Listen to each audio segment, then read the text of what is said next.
আমি বলছি তাহলে আমি আর এই মুহূর্তে যাচ্ছি না, কালকে অনেক রাত জেগেছি, রাত 1-2 পর্যন্ত গান হয়েছিল। মেয়ে হলে একদিন চলে আসতো, শুধু আমি বলে বলে বলে বলে যে মানা অনেক রকম হয়, তুই একটু ধৈর্য ধরে। নমস্কার বন্ধুরা, শুভ সকালের অনেক অনেক শুভেচ্ছা। তো সকালবেলা এই যে দেখো মাও চলে এসেছে থালা বাসন নিয়ে, আর কালকে সারা রাত গান হয়েছে, রাত 1টা পর্যন্ত ছিলাম ওইখানে, গান শুনেছি। আর বাড়িতে চলে এসেছিলাম, বাপিও ছিল। তারপরে মানে বাপি আর আমি ঘুমিয়ে গেছিলাম, ভোরবেলার দিকে মা 4টের দিকে উঠে আবার গেছে। আর আজকে সকালবেলা একদম গান শেষ। আজকে হচ্ছে মহোৎসব। তো এই যে দেখো সকালবেলা থেকে মা কাজবাজ করছে। আর আজকে আমার বাড়ি যাওয়ার কথা ছিল, কারণ কালকে মিস্ত্রি বলেছিল যে আজকে আসবে, বাড়ি থেকে কাজ করবে। তো আজকে ফোন করলাম, যদি মিস্ত্রি আসতো তাহলে হয়তো এক্ষুনি চলে যেতাম, গিয়ে ওই রান্নাবান্না করে খাবি দাবিয়ে আবার চলে আসতাম এখানে। তো যাই হোক, আজকে ফোন করে শুনলাম যে মিস্ত্রি আসেনি। তো আজকে এখানে আছি, সম্পূর্ণ পর্বটা দেখো, মায়ের কাজবাজ সব কিছু। তোমরা তো অনেকেই পছন্দ করো মায়ের কাজবাজ, তো দেখো, আশা করছি ভালো লাগবে। আর যারা এখনও আমার চ্যানেলটিকে সাবস্ক্রাইব করনি, যদি চ্যানেলটিকে সাবস্ক্রাইব করে সবাই সঙ্গে থেকো।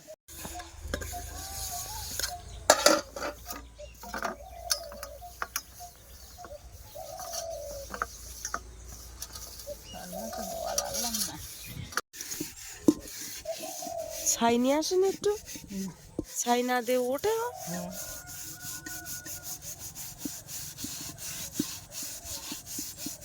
অল্প অল্প না, এই জায়গাটা একটু মাটি দিয়ে 19-20 হয়ে যায়, জায়গাটা ফাঁকাই মানে এরকম হয়, কালি বেশি পড়ে না, কানায় ওঠে না। জলের সমস্যা খুব, প্রচুর সমস্যা না, কলের জলে ধুতে হচ্ছে, বিশাল সমস্যা। এই সমস্যাটা বর্ষাকাল না আসলে ঠিক। আর জল আছে, তবে জলটা গ্যাস দিলে আর ধোয়া হয় না।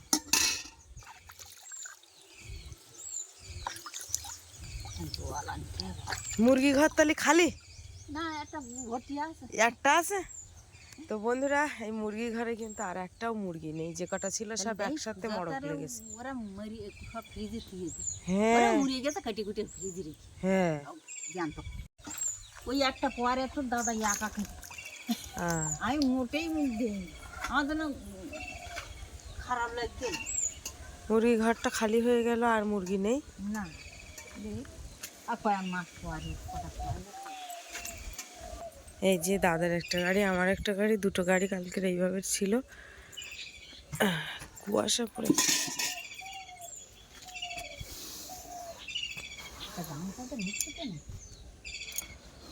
এখনো পর্যন্ত চৈত্র মাসে কুয়াশা পড়ে।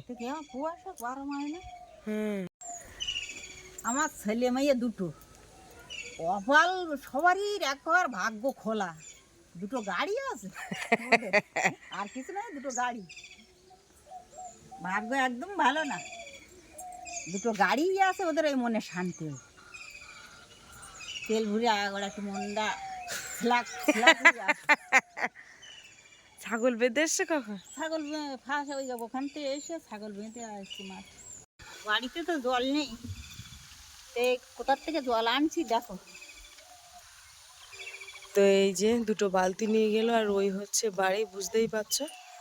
এইবার দেখো, ওই যে এটা হচ্ছে লোকের পুকুর, ছোট ডোবা মতো দেখো, মানে মাঠের পুকুর যেটা বলে, ওইখান থেকে জল নিয়ে নিয়ে বাড়িতে থালা বাসন ধোয়া, ফার্স্টে এই জলে ধুয়ে তারপরে কলের জলে ধোয়া হয়, সব কিছু এইখান থেকেই করা হয়, এই ডোবার থেকে। খুব সমস্যা।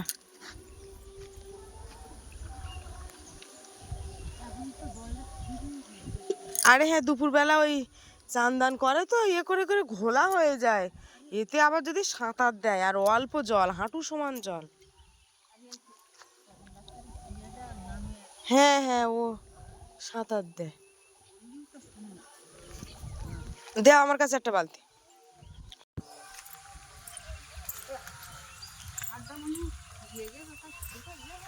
আবার জল, আর এক বালতি করে জল নিলে হয়ে যাবে। দাও এখন নিমের দাও তো এখান থেকে।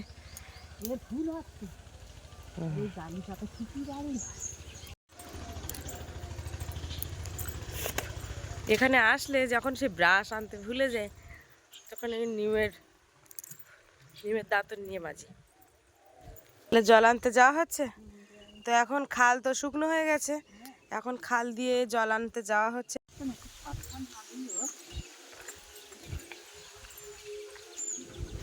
খালটা পুরো শুকনো, একজনের বাড়ির উপর দিয়ে যাবো।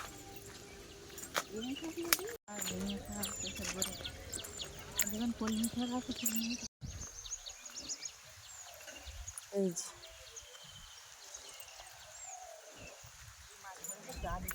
হ্যাঁ, একটা ঝুড়ি নিয়ে এসে তুললি হয়, খুঁটে খুঁটে বলো।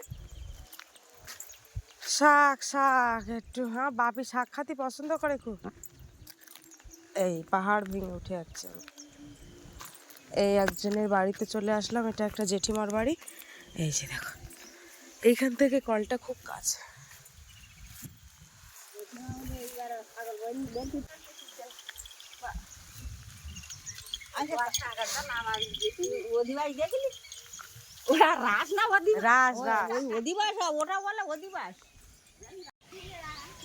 আম গাছ দেখো কি সুন্দর,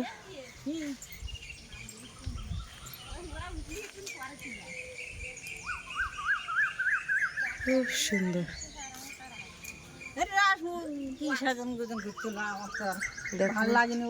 ঘরের গায়ে ধুতরা গাছ। খুব সুন্দর খাওয়া হয়, বর্ষাকালে যখন মাছ হয় মাছ খাইনি সারা বছর খাইনি। তুই দেখ এই রবিবার খাবো, রবিবারে একাদশী করিনি, না খাইয়ে তো থাকতে কালকে না খাইয়েছিলাম, আর সেই দুটো খাইছি আইসি খাওয়ার শুনে শুনে গ্যাস কালকে একাদশী ভর্তি হবে না। তুই যাস না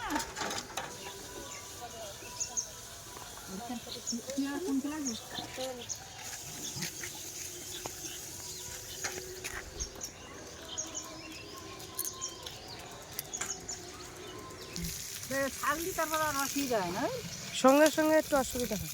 এই কয়েকদিন এলো এই জলটা ছেড়ে এখানে জলের গতি দেখেছো দারুণ, আর আমাদের ওখানে বাবা এই গতিটাই বিরাট গতি, আর আমাদের একটা 2 লিটারের বোতল ভর্তি হতে গেলে 20 মিনিট বসে থাকতে হবে চুপ করে।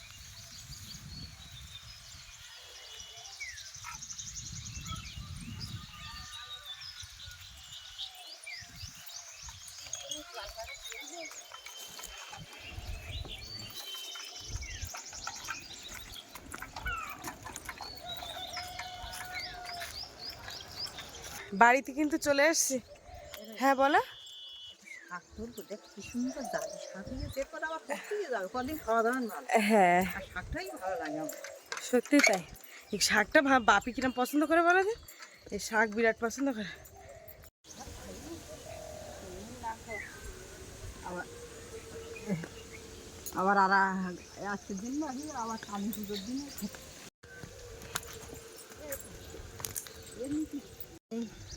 ও সমেত তুলে নিচ্ছ? তাই বাঁচবো নাকি, ও কাটে কাটে নেবো না ঘরে বসে তখন ঠিক বেঁচে ও সব এখন এখন উড়কে নিয়ে যাচ্ছে। তুই এক ছোটো ছোটো শাক উড়কেই তো নিতে।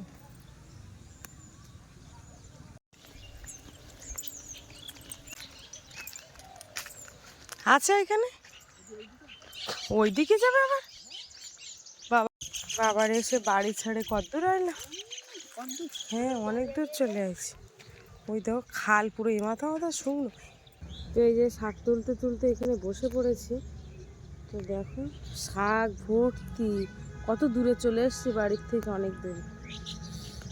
শাক তুলতে গিয়েছিলাম, তা কতটা তুলেছো? 1 ঝুড়ি হয়ে গেছে তো। তুললাম তো। চলো এবার বাড়ি গিয়ে বাঁচবো, আর বেশি তুলতে হবে না, অত অত তুলতে হবে না, তুমি চলো চলো।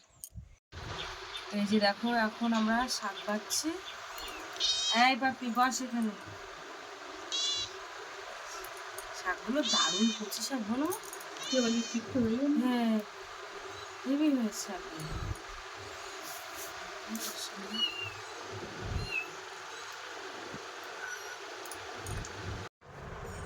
পাপি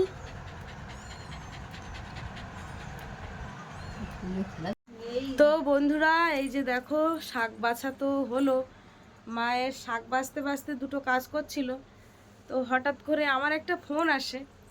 তো ফোনটা হচ্ছে, তুই একটু বলো মা, হালকা করে অল্প একটুখানি বলো, বেশি বলতে হবে না। মানে শুরুটা ফোনটা আসে কি নিয়ে আমি শুরুটা একটুখানি করে দিই। ফোনটা আসে, আমি তোমাদেরকে বললাম আর কি, ভিডিওতেই বলেছি যে আজকে যদি মিস্ত্রি বাড়িতে আসে তাহলে আমি রান্না করতে যাব সকালবেলা।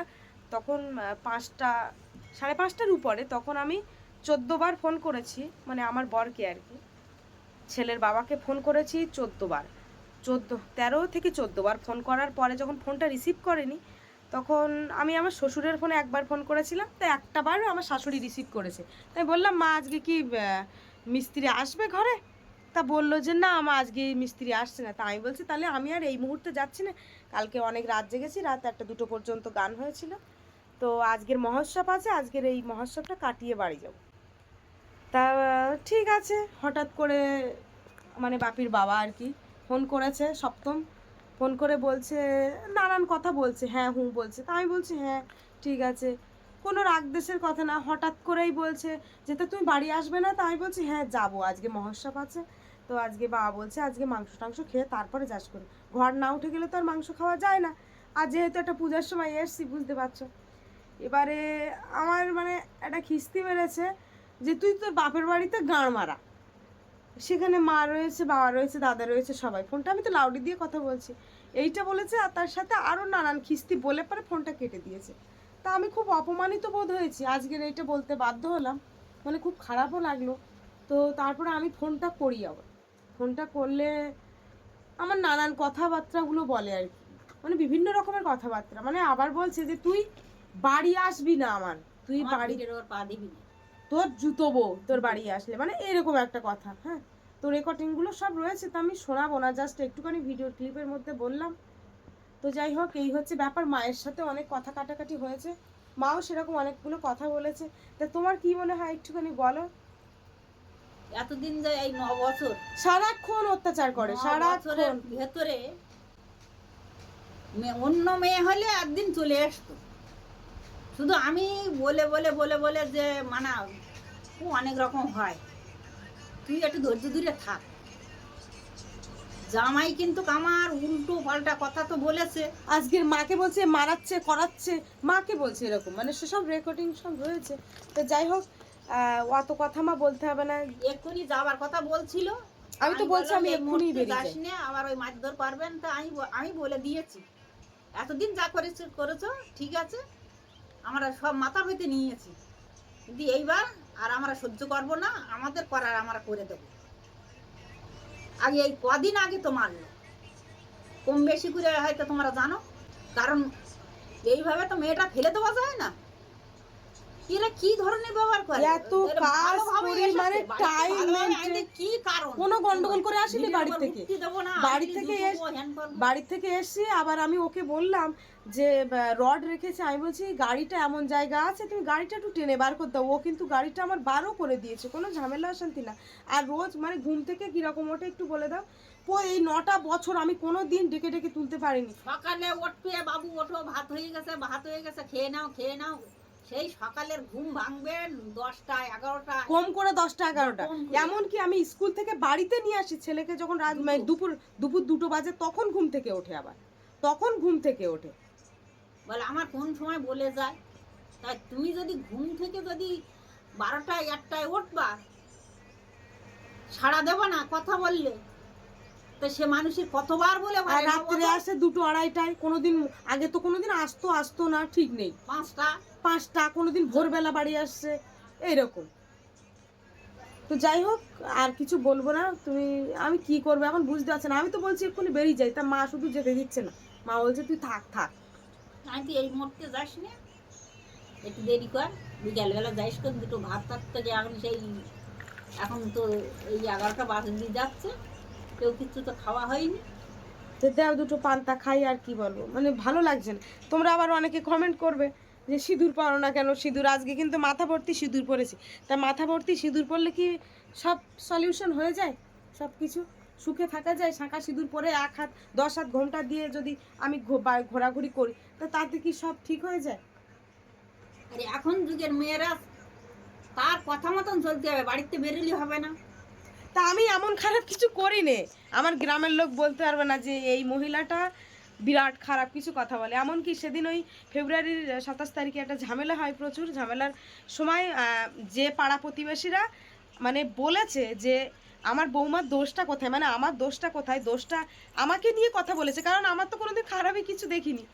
তো ওরা দোষ তো ওই বলেছে, ওই যে আমার সাপোর্ট হয়ে কথা বলেছে, তাই ওদের ফ্যামিলির সঙ্গে কথা বলা টোটালি বন্ধ, টোটালি কথা বলা বন্ধ। কিন্তু আমি তো, আমার সাথে তো কিছু না, আমি সবার সাথে, আমি যার সাথে রাগারাগি আমার কোনো ব্যাপার না, আমি সবার সাথে কথা বলি।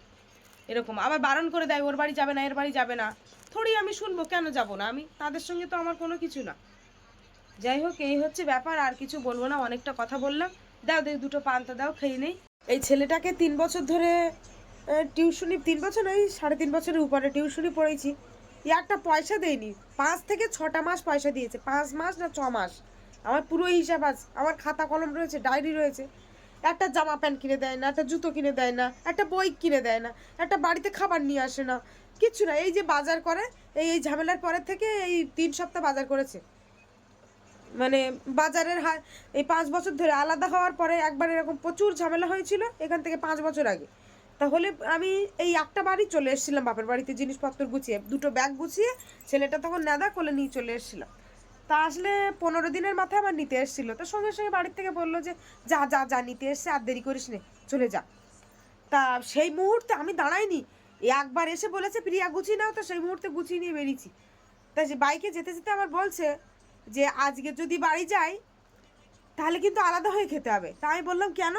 তো বলছে বাবা বলেছে যে তোমাকে যদি আমি বাড়ি নিয়ে যাই, ওই বউ যদি ভিটে তুলিস, তা তোদের কিন্তু আলাদা হয়ে খেতে হবে। তা আমার কাছে 500 টাকা ছিল, ওই মুহূর্তে গিয়ে বাড়িতে যাই, বাড়িতে গিয়ে সেই 500 টাকা ওকে দেই, দিয়ে হাঁড়ি কড়া আর একটা খুন্তি, লবণ, এইগুলো আর কি। যেই বাড়ি ঢুকি আমার শাশুড়ি দেখি ওই বড় যে গামলাগুলো রয়েছে, 10টার গামলায় 1 গামলা চাল আর 1 গামলা আলু সরিয়ে আমাদের দরজার সামনে রেখে দেয়। সেইখান থেকে আমরা আলাদা। তো তারপরে থেকেই আমাদের কিছু না, বাপের বাড়ি আসতে চাইলে 100 টাকা যদি চাই, কোনো মতেই হয় না, 100 টাকা কোনোভাবেই দিতে পারবে না। শুধু বলে টাকা নেই, টাকা নেই, টাকা নেই, এত কাজ, এত ইনকাম, এত কিছু করে, একটা টাকা নেই। তারপর থেকে, জবের থেকে আমি এই ফেসবুকে আজকে 4 বছর হয়ে গেছে, তা 4 বছর তো আর আমি ইনকাম করি না। আর আমার এমন ইনকাম যে বিরাট কিছু সেরকম তো না, ভিউজ তো তোমরা দেখো কম বেশি করে। তা সেই হিসাবে যা ইনকামটা যেটুকুনি হয়, আমার একটা গাড়িটা আমার ভীষণ জরুরি ছিল, যেহেতু আমি বাপের বাড়ি আসা সাইকেলে করে আমার খুব অসুবিধা হতো, ছেলেকে নিয়ে একটু টিউশনি যাওয়া, একটু মাঝে মাঝে বাপের বাড়িতে আসা একটু গাড়িতে করে, আমি একটু রিলস ভিডিও বানাই সেখানে একটু যাওয়া। আর শুধু এমন আমার তো না, ও মাঝে মাঝে, ওকে যে গাড়ি দিই না এরকম তা না, ও নিয়ে যায়। এবারে ওর কাছে আমি পার্মানেন্ট গাড়িটা দিই না, আমি প্রথম থেকেই বলি যে দেখো বাবু, গাড়িটা কিনেছি এই যে বিরাটভাবে রাফ ব্যবহার করার জন্য না, পার্সোনাল জিনিস হয় সেটা সবার একজনের হাতে থাকে। আমি কিন্তু যথেষ্ট গুছিয়ে, যথেষ্ট একটা জিনিস কিনতে হয় মুছে যত্ন করে গুছিয়ে, সেইটা যদি তাদের কাছ থেকে না পাই। আর এই হচ্ছে আমার বাড়িতে খুব একটা রাগারাগি। তো রাগারাগি এমন তো না যে ওর বাবাকে গাড়ি দিই না, গাড়ি দিয়ে যাই, দেখাচ্ছে কোনো দরকার পড়লো যে প্রিয়া চাবিটা দাও, তা নিয়ে যাও, তেলটাও পর্যন্ত ভরে না, বলে বলে বলে বলে তাই আগের দিন 1 লিটার তেল ভরিয়েছি, সেই তেলটাও পর্যন্ত আমার, তাহলে সেগুলো তো আমার করতে হয়। খাওয়া দাওয়া, কম বেশি খাওয়ার, আমার জামা প্যান্ট, জুতো, শাড়ি, ছেলের জামা প্যান্ট, এটা সংসারে খরচা লাগে না? শুধু ওই বাজার সপ্তাহে একদিন, তোমরা যারা যারা ভিডিও দেখো একটুখানি বলবে তো যে সপ্তাহে এইভাবে বাজার করবে ওই। যাই হোক, এই হচ্ছে ব্যাপার, আর কিছু বলার নেই, কম বেশি তোমরা টুকটাক জানো। আমি তোমাদের বলি না যে একদিন যেদিন মুখ খুলবো সেদিন সত্যি সব বলে দেবো আমি একদম। হয়তো এই ভিডিওটা যদি বাড়ির কেউ দেখতে পায়, হয়তো আমি বাড়ি টিকতে পারবো না। আর আমি আজকেই বাড়ি যাবো, ওই পান্তা টান্তা খেয়ে গুছিয়ে গেছি, বাড়ি যাব, আর একটা ভিডিও শুরু করে তারপরে যাব যে আমি বাড়ি যাচ্ছি। তো যাই হোক, আর কিছু বলবো না, দেখি ভাত টাতগুলো দুটো খেয়ে নিই, মাও খায়নি, ছেলেটাও ওইখানেই শুয়ে রয়েছে। আর বাবাকে মা বলতে গেছিল, বাবা করাত কলে কাজ করছে, এমনিতে তাই একটা আঙুল কেটে পড়ে গেছে। বাড়িতে এমন কোনো যে বসে থাকি না আমি, কারোর কিন্তু আমি এমন কোনো কাজ নেই যে আমি জানি না। আর বসে থাকা মেয়ে আমি না একদম। একটা মুরগি ঘর বাঁধতে হবে, সেটা আমি বাঁধবো। কোনো দিন ওর বাবাকে আমি বলি না যে এইটা করো, ওইটা করো, এইটা করো, এইটা করো, কোনো দিন না। একটা জল কিনে নিয়ে আসবো, ভাই জল নেই, জল তো পড়ে না, 10 টাকা চাচ্ছি, জল সেই 10 টাকা পর্যন্ত দেয়নি, লাস্টে ভান্ডারের তো ভেঙে টাকা নে, তো একটা 1 বোতল 20 লিটারের একটা জল কিনে নিয়ে এলাম। ছেলে নিয়ে বাইকে করে গিয়ে তাই 20 লিটার 10 টাকা ভ্যানে ভান্ডারের তো টাকা নেই তাই যাচ্ছি, তাহলে এর থেকে আর কি করব বলো। তো বন্ধুরা, ওই যে কথা বললাম, মার রান্না হয়ে গেছে। রান্না বলতে একটু শাক ভাজা করেছে, মার মন মেজাজ ভালো না, সেখান থেকে ওই শাক ভাত খেয়ে এখন আছে। বন্ধুরা, আজকে ভিডিওটা এখানে শেষ করছি, আর কোনো ভালো লাগছিল না ক্যামেরা উঁচু করতে, তার জন্য। তো সবাই ভালো থেকো।